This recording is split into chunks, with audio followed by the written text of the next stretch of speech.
Berhembus kabar, pos kementerian di Kabinet Prabowo Gibran akan bertambah dari 34 menjadi 40 pos menteri. Sementara itu Presiden Joko Widodo setuju dengan pernyataan Luhut Binsar Panjaitan untuk mewaspadai orang toksik masuk ke dalam pemerintahan.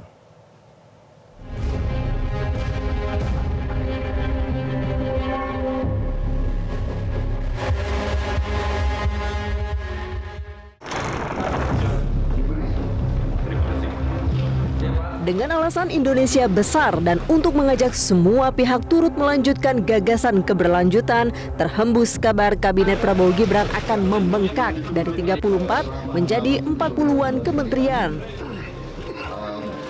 Golkar yang menjadi salah satu partai pendukung Prabowo Gibran tidak keberatan dengan gagasan memperbesar jumlah kementerian. Alasannya pemerintah perlu membagi peran-peran politik agar lebih fokus dalam menangani setiap masalah. Bahwa peran-peran politik ini lebih produktif kalau fokus ditangani secara profesional oleh orang-orang yang memang pada bidangnya itu.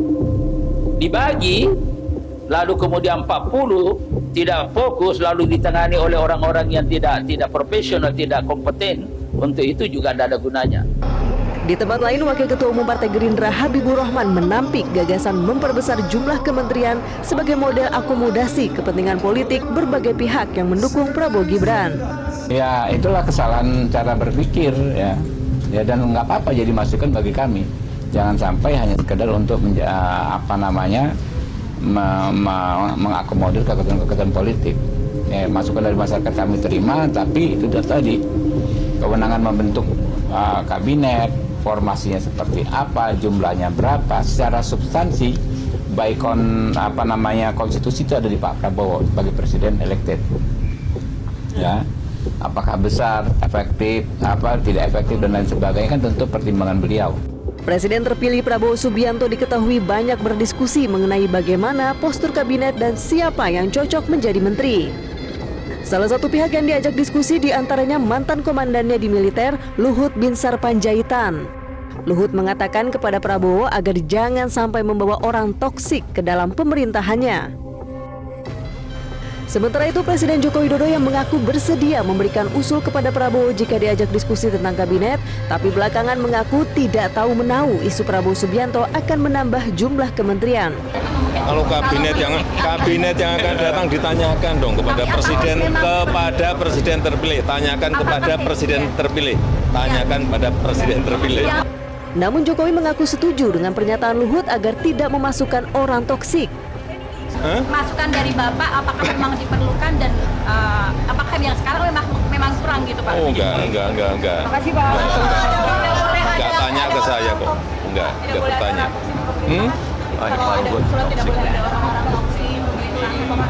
Ya benar dong. Benar ya. Benar. Ya ditanyakan kepada yang menyampaikan.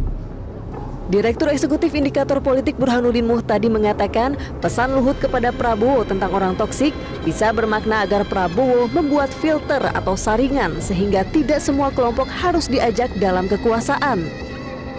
Tetapi juga secara pemerintahan itu tidak mudah mengakomodasi atau melakukan power sharing kepada semua kalangan ke dalam pemerintahan, dan itu akan membuat potensi satu adalah membengkaknya budget, kemudian munculnya mismanagement dan disiplin koalisi yang lemah, dan kemudian juga sangat mungkin terjadi ekosektoral kan, apalagi kalau misalnya pihak-pihak yang diajak masing-masing punya majikan sendiri-sendiri. Menurut saya kesadaran harus datang dari Pak Prabowo supaya tidak semuanya diajak ke dalam. Sejak ditetapkan KPU, Presiden terpilih Prabowo Subianto giat bertemu dengan sejumlah tokoh politik dan ormas. Soal ini, Direktur Eksekutif Indikator Politik mengingatkan pemerintah harus berjalan dengan check and balance. Artinya, jika semua pihak masuk ke dalam kekuasaan, maka akan sulit menyaring orang toksik dalam pemerintahan. Tim Liputan, Metro TV. Jelajahi cara baru mendapatkan informasi. Download Metro TV Extend sekarang.